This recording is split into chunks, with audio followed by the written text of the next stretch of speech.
him, everybody? Yeah. Yeah. Good.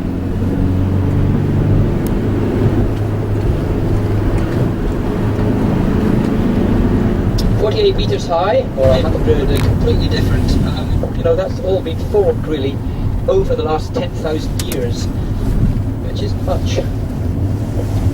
Right, I'll pull in at the next one, get a bit nearer. Hopefully the clouds are still high.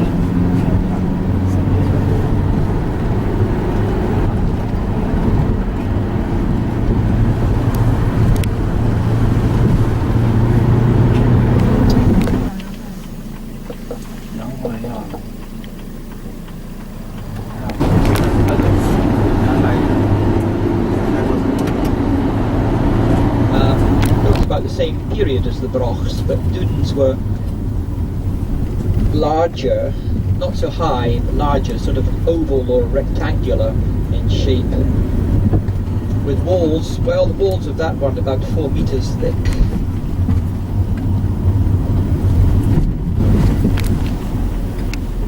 Just go quietly along this road back into Portree's centre. See, have views of the harbour over the wall to the left. It's going to be too busy to go quietly, actually, go slowly.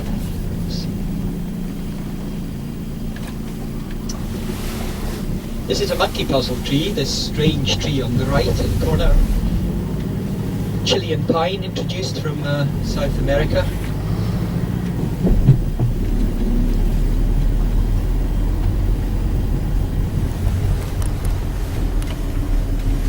It's the harbour, of course, and the craggy hill behind it called the Lump. It's where the Portree Highland Games take place in August, the one day in August up there. Probably haven't seen this area in daylight yet.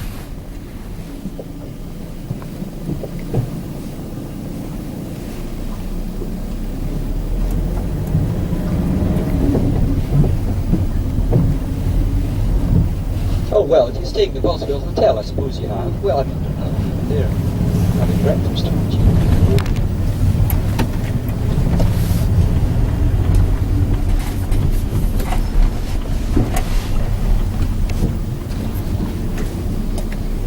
You can stop here if you like about 15 to 20 minutes, it's up to you. I'll stop anyway because there's toilets nearby, but if anybody wants to run into any of the shops, which are opening up now, what do you think? Would you like 20 minutes? Okay. Yeah? Okay.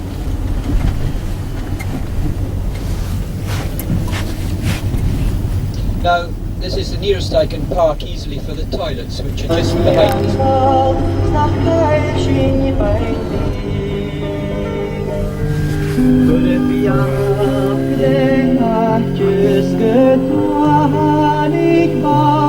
Beautifully clean sheep, aren't they? As if they've always been all been individually washed.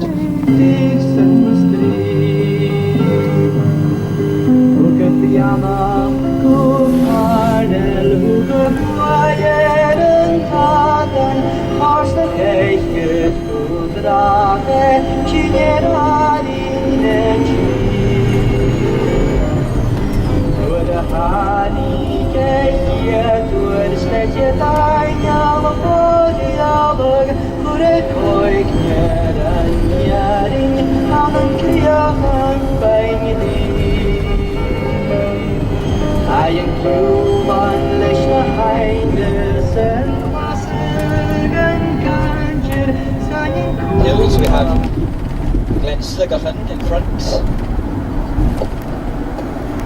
Mountain to the left of that, Marsko, straight ahead of us now, which means the Bird Mountain from Norse.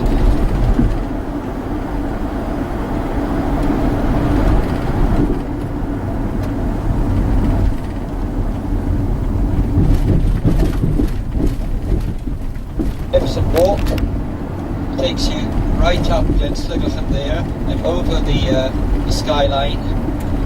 Then you come down to this famous Loch Koroshk, almost surrounded by mountain cliffs. Famously painted by artists like Turner and described in verse by Sir Walter Scott in his Lord of the Isles.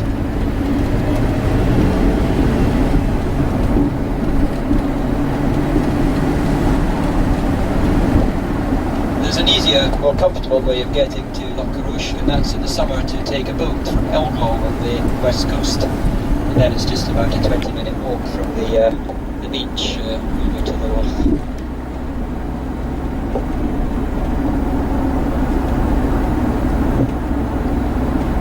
Whereas we're often hired here to take the cattle all the way down to southern Scotland, markets there, or even into England.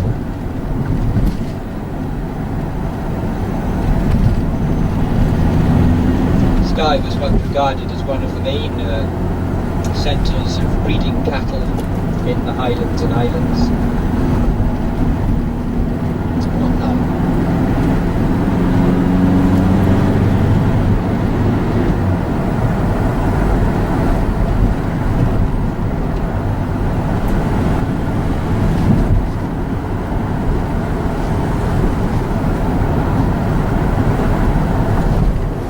That's Glamig, over to the left.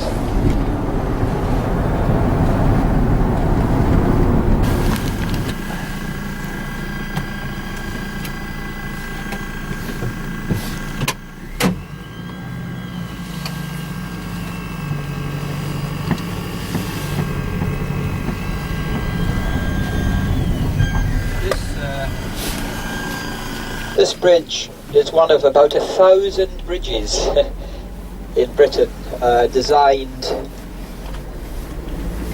and built under the direction of Tully's monument, just over to the right of it. Let's finish here.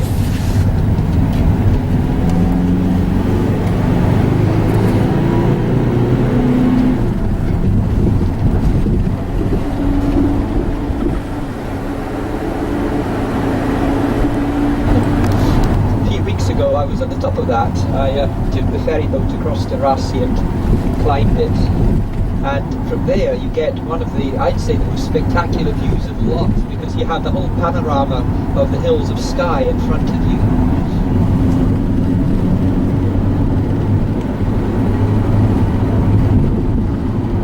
This is Loch Sligerhan, a sea loch.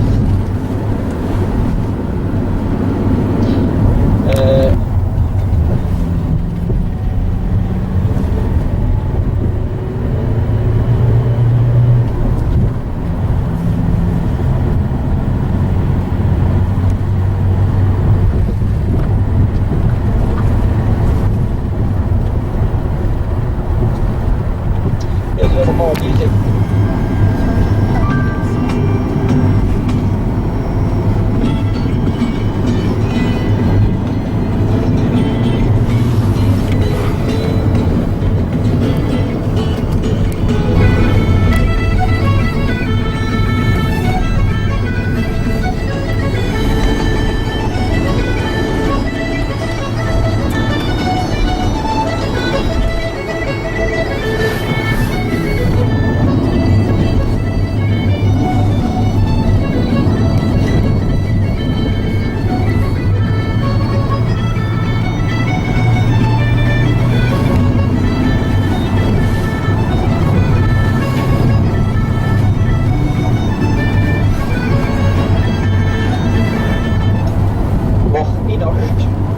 On the left.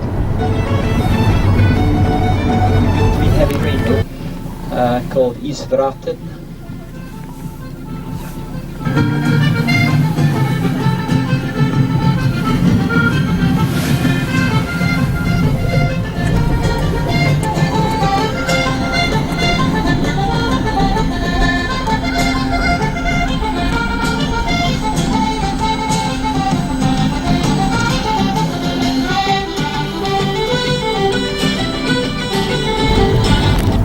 Detractors, the critics reckon that they're an eyesore for one thing, but they also pollute the water around them, in the sense that the fish inside the tanks, inside the cages, are vaccinated against sea lice, which is a killer to the natural salmon, and the natural salmon swimming by then are contaminated by the lice at these places, and the fish themselves inside are fed with toxins and chemicals to make them grow faster, and we take that, of course, on board when we eat them.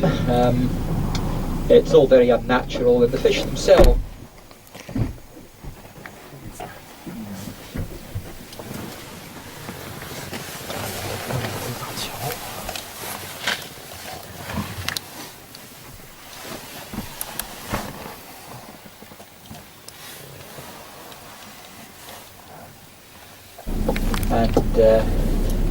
they used to be hunted for their oil, the oil in their livers. In fact, Gavin Maxwell, before he learned better, he used to have a shark oil business.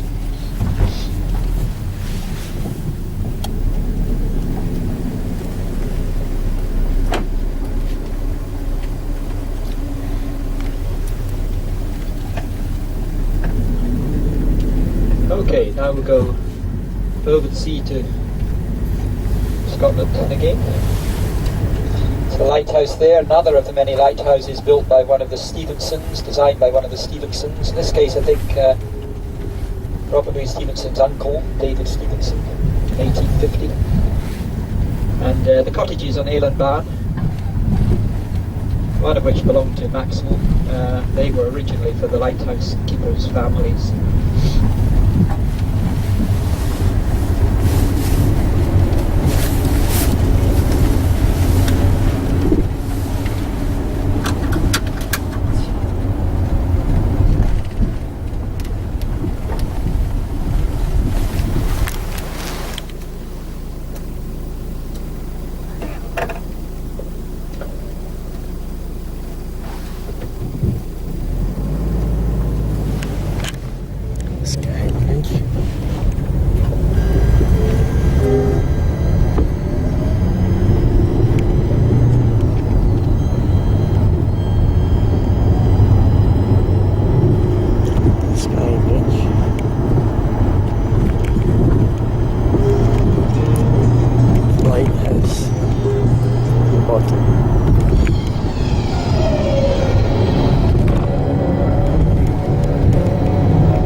on the castle, I think.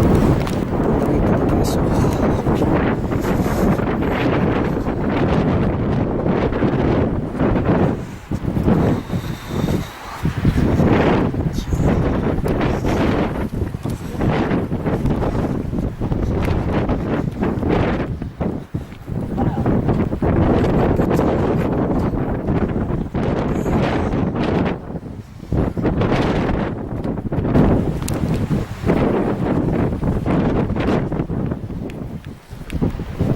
They've obviously had enough.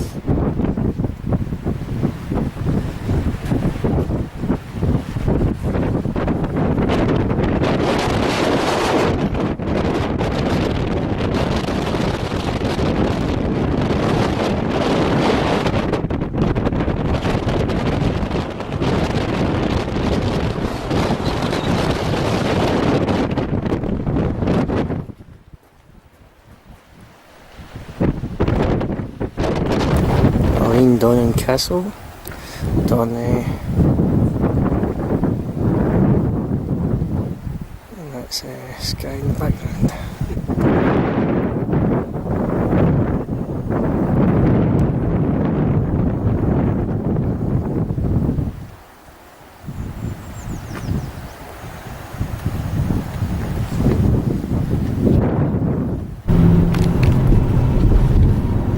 Over on the rocky hillock where the house is, near there's a prehistoric grave. Local tradition has it that it is the grave, though, of Diarmait, who slew the wild boar of Caledon in Celtic mythology, and is buried there.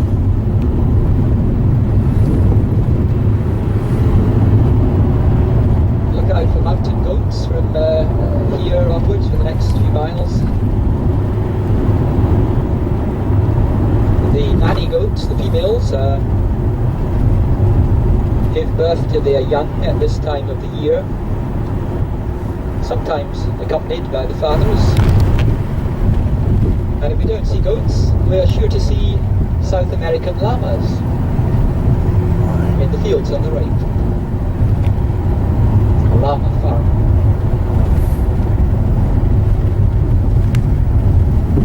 Eldest daughters, plainer though they might be, but he relented in the end on the condition that they send back, as soon as they arrived home, 5 of their high-born brothers to collect the rest of his brood.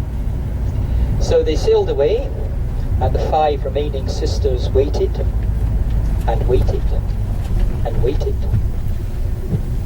until in desperation they sought the advice of the local grey wizard of Kintail. But he told them that sadly it was beyond even his great powers to hasten the course of true love directly. But he could, if they were desperate enough, have their time of waiting extended almost into eternity.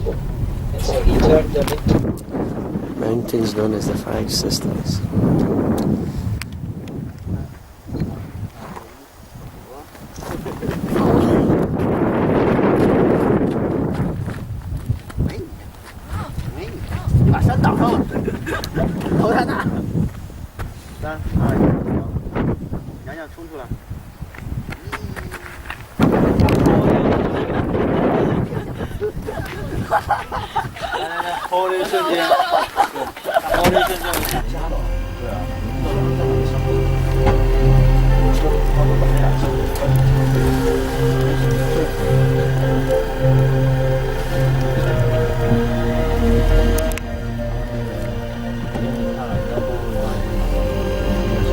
Okay, shall we go back to Skye? No, we can't. The ferry's not working.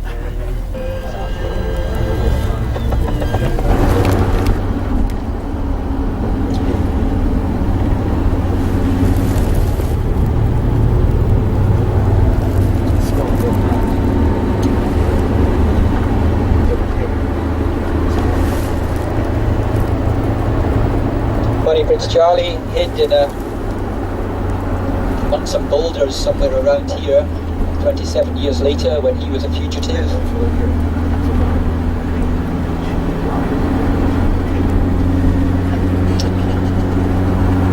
And that peak up there, absolutely covered with snow there, is called Sgurn on Speeches.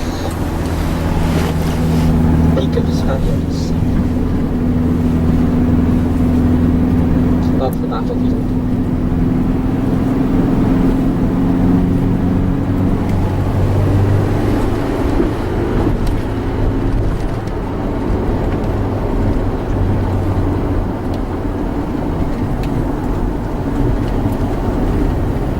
Most of the actual fighting took place on these steep slopes on our left.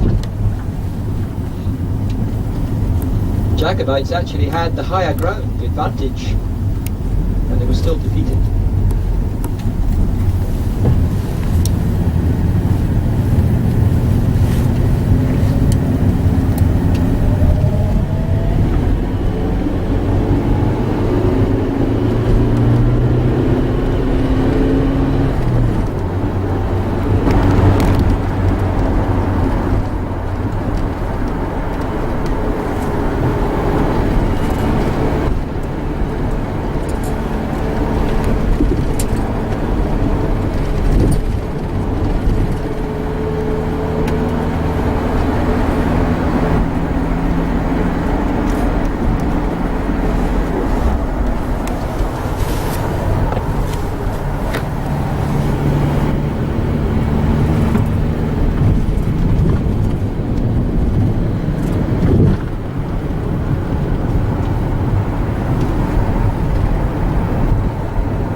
And they noticed a crowd on the shore who were beckoning for them to come over.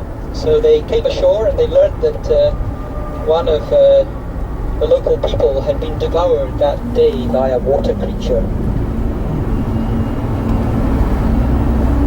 So Columba then sent one of his fellow monks, called Cumin, out into the loch to retrieve the boat of the dead man's family.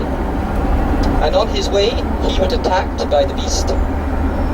And Columba on the shore, making the sign of the Holy Cross, ordered the beast to go back into its hellish domain, which he did. And whether or not you believe that story, it was recorded way back in about the year 700 by St. Adomnan, Columba's biographer.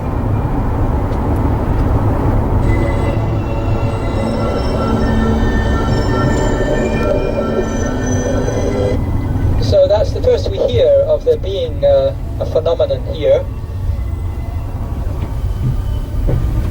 Over the centuries there were a few other reports, not as much as in some other lakes actually. It wasn't really until the 19th and 20th centuries that the world really began to take notice of Loch Ness. Especially since the building of this road in 1933. Since when there have been more than 1,000 reported sightings of something in these calm waters, which still goes largely unaccessible. 66 by Brenda Sherratt. She took about 16 hours. Since when it's been done on many occasions, often sponsored by good charities.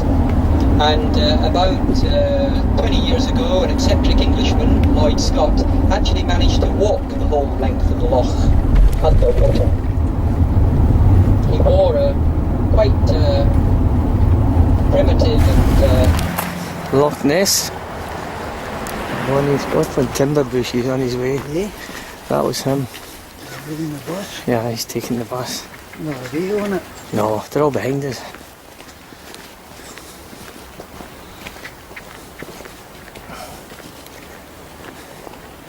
It's not too bad. We're ahead of schedule because Where do you own the boat?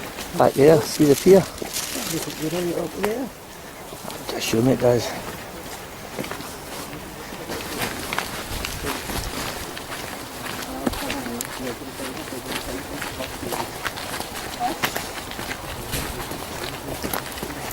Still Loch Ness. Is there around it?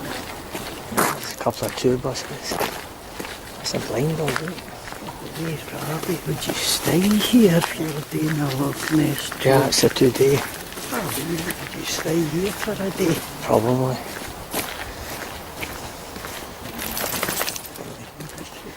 It's a blind dog here.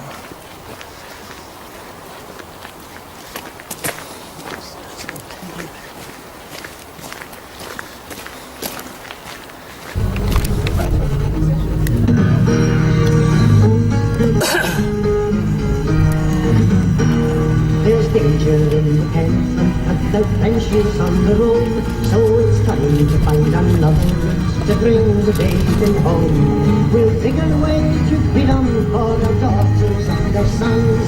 With the watch they're already out, the job is nearly done. So we'll lead away through history and let the waters flow through the great line and the hillocks, and I'll be a wonder to behold.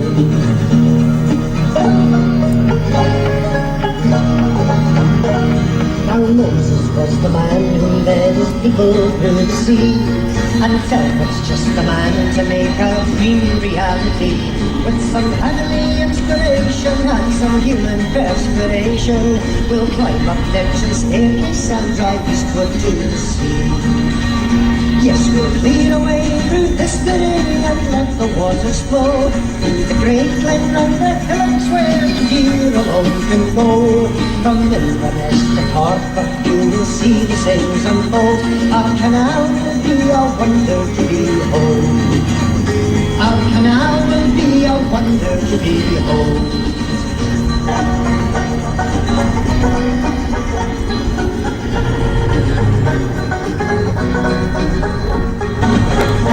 Men all over bonny Scotland folk will bow their heads and backs for the food upon their tables, despite the cold impacts. For the men of honest labour and upright dignity, the glen will be a waterway for all the world to see.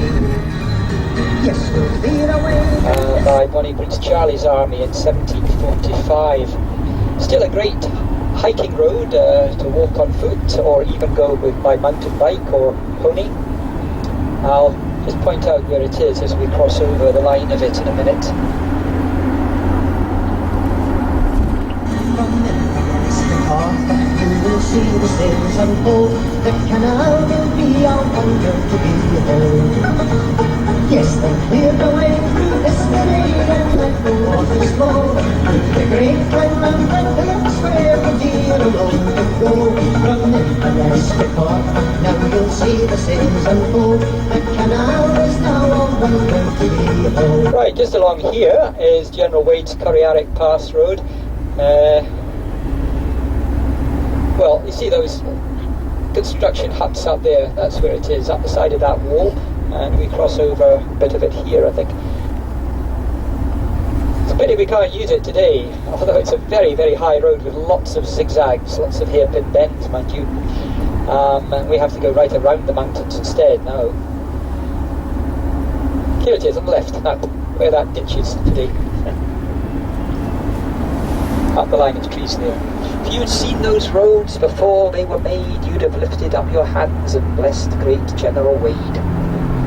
Wade was in charge of the building of about 250 miles of the first good roads in the Highlands in the early 18th century.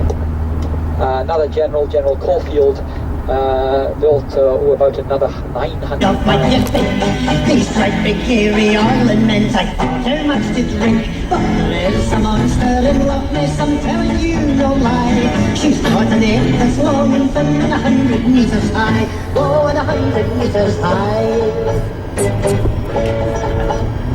But One wee wiry Glasgow man believed the thing was true, and knew that if he found her he could make a bob or two. So he came up to the highlands where the purple heather grows, and the hairy haggis dances while the bonny bagpipe blows.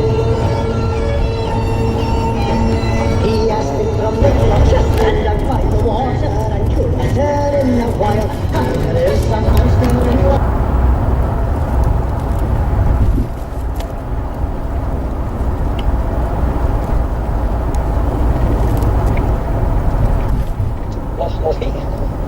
Maximum depth 150 metres, 76 fathoms, making it the loch with the fourth deepest dimensions in Britain.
Invasion, the hillside to the left,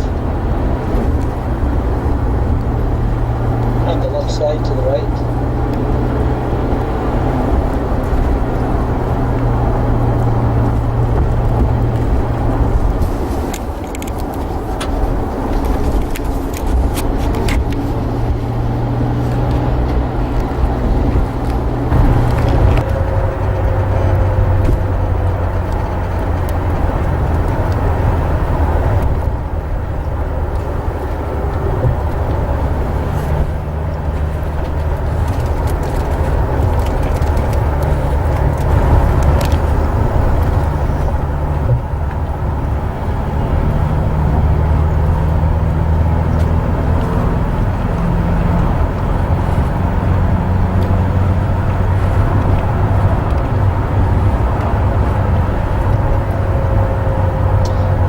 Get another view of Ben Nevis in a moment. Yes, there it is, highest mountain.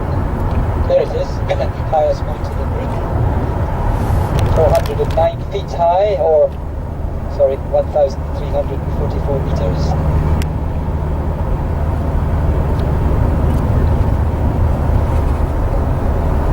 Ynach Beck and Ynach Moor, the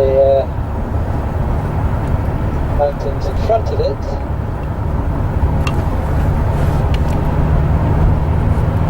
One of which has good skiing potential, the Nevis Range. Okay, just go slowly, respectfully past.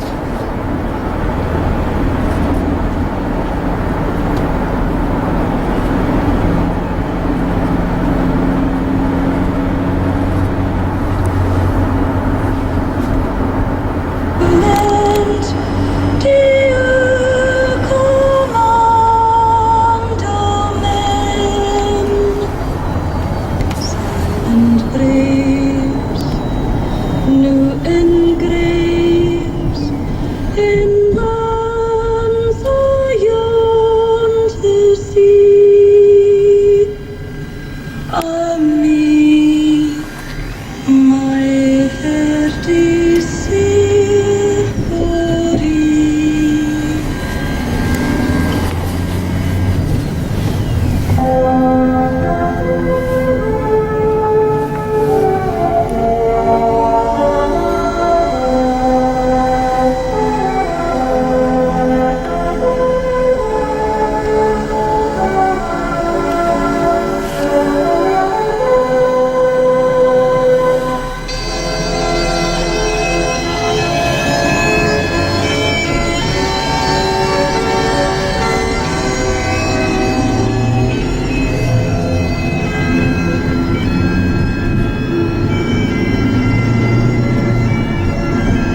Roy and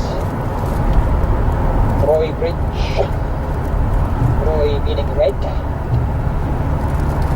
Mulroy as well. Mulroy, where the last clan battle took place in 1688 between the Macintoshes and the MacDonalds of Keppoch. Just on the hills up in front of us now.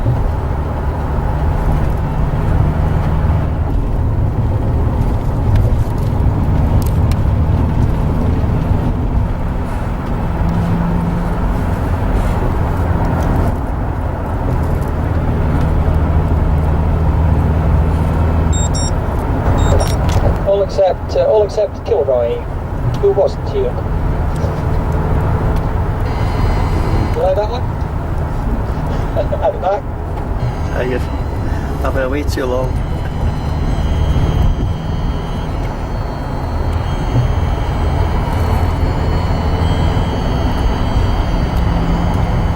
These ones are all for you, you know.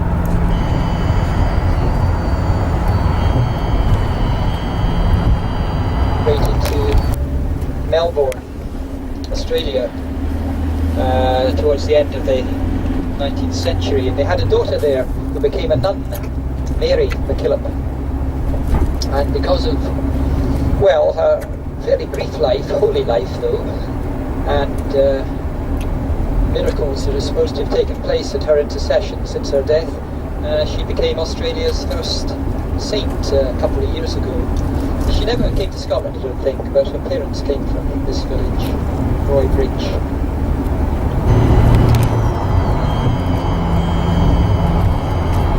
Over to the right, in a clearing in the forest, there's a house called Inverlair. It's close to there that the possessors of the heads, of the Well of the Heads, lost them, were executed. Inverlair House was one of the big houses which were commandeered by the army during the war, the Second World War. And it is rumoured that Rudolf Hess Company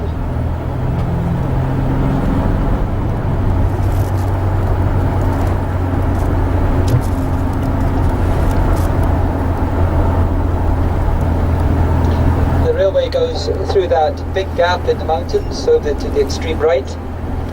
There's a lake there, Loch Craig, and a dam. That's one of the two sources of the water for Fort William's power station. Not today.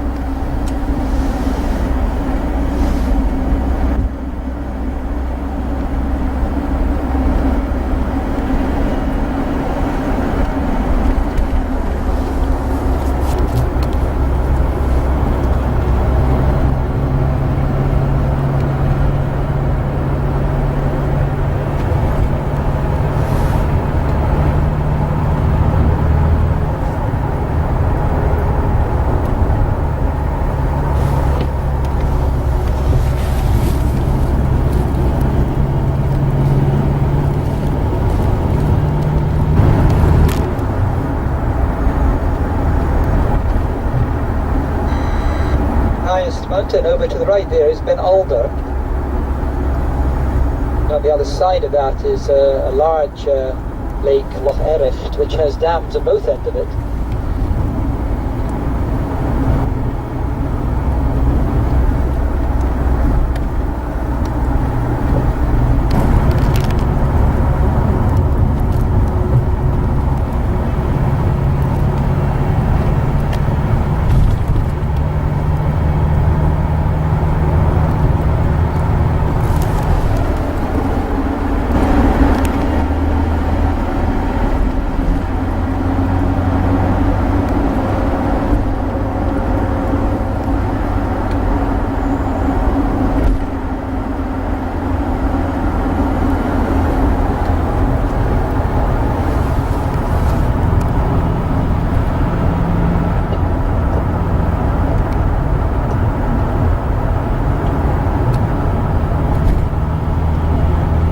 This is where we leave the region of Loch Aber.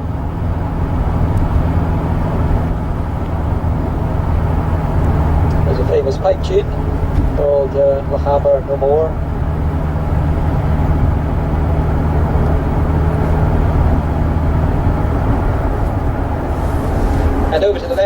beginning of the Craigmeggy National Nature Reserve. And this is Loch Laggan on the right. Loch Laggan, the last large freshwater lake of our journey.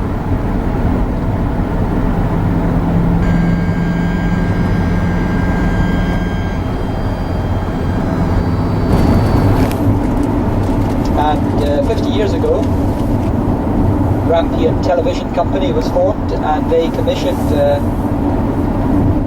Scottish composer called Muir Matheson to write some music for them, which he did, called the Grampian Suite. It's composed of several pieces, and I'll play some of them now. The first is called Loch Laggan.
For a short while, and then made his way over very difficult Victoria, oddly enough, although she descended from Prince Charlie's enemy, King George II. The part of the film, Mrs. Brown, which tells the story of the relationship between Queen Victoria and her Highland servant John Brown. I think it actually stood in for Balmoral.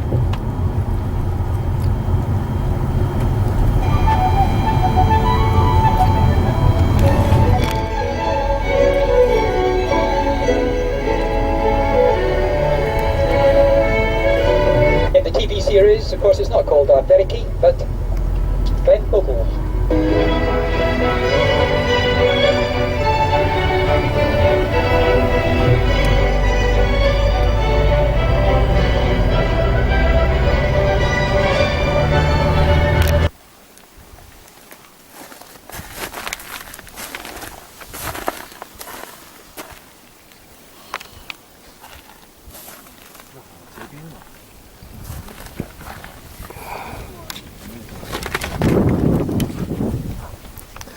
God knows where we are, somewhere in Scotland.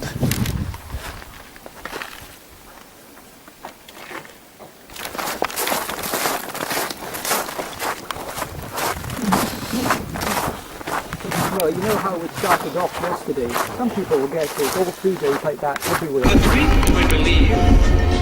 Aye, Scotland's the place, and the whole human race started off with Macadam and Eve. In 6 days or under, he finished this wonder, except on the Forth and Tay bridges. Then, always a bloke for a practical joke, he made Scotland the home of the midges.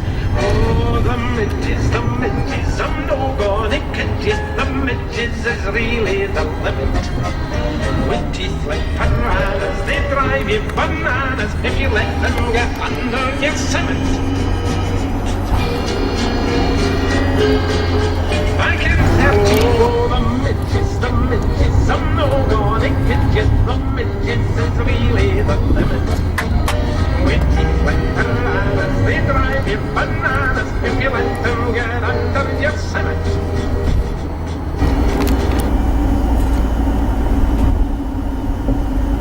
The falls, I mean, not the kayakers.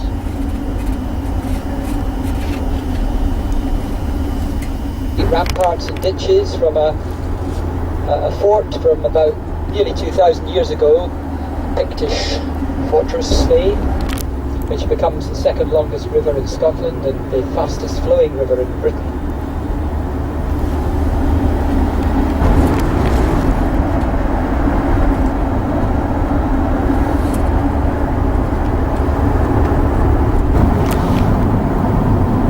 Their emblem on the signboard ahead as we enter Badenoch. It portrays a wild cat.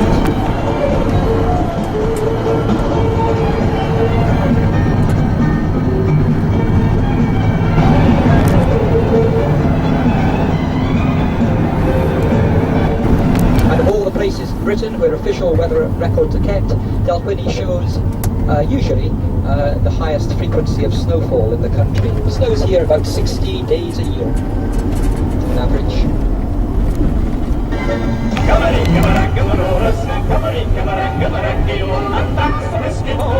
There's wine for France with Mackie dance, and German schnapps and whiskey, a Danish beer, a consider of beer, a fair Scotch whiskey, a glass of good Scotch whiskey, always how golden does it sparkle, a wounded baby hot and chill, Royal Park,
Edinburgh, here they come.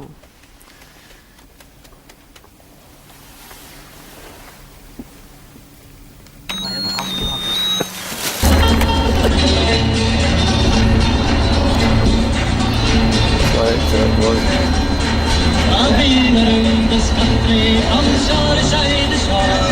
Here from the water there and to the jungles all along. I know these far places, there's none that can compare. Till the level of her and she's my buddy, Maggie Blair. She's just a Celtic the mare, she'll not take the advice. It's hand up the door while you hear no punch up the game's wife. Her father's just a waster, and mother's on the game. She's just a Celtic with me, but I love her just the same. Played the tournaments up in Kells.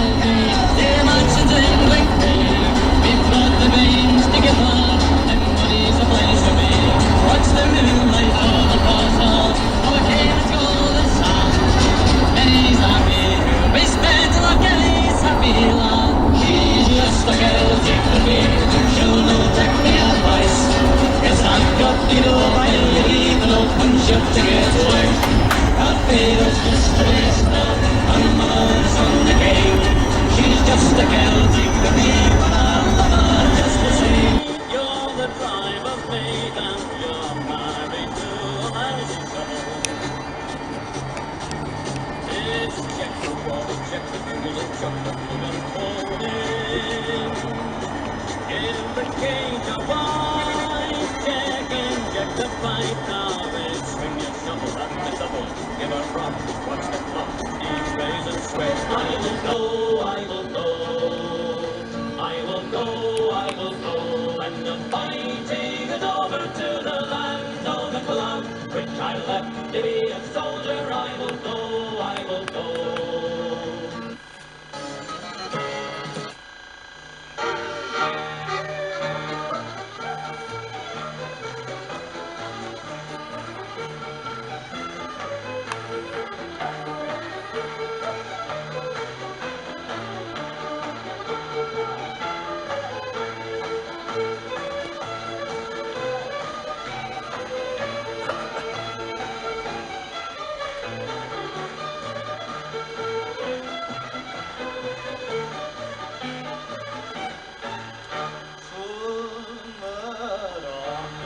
Showing the great mountains glowing, and we must ride many a mile.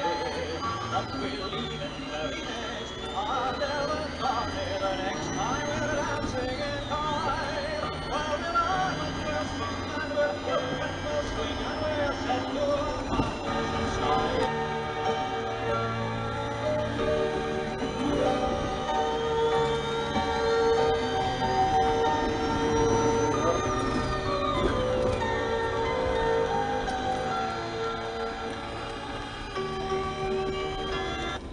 How's along here? Where the French flag flies is the French consulate. Where as it so happens, your driver was born.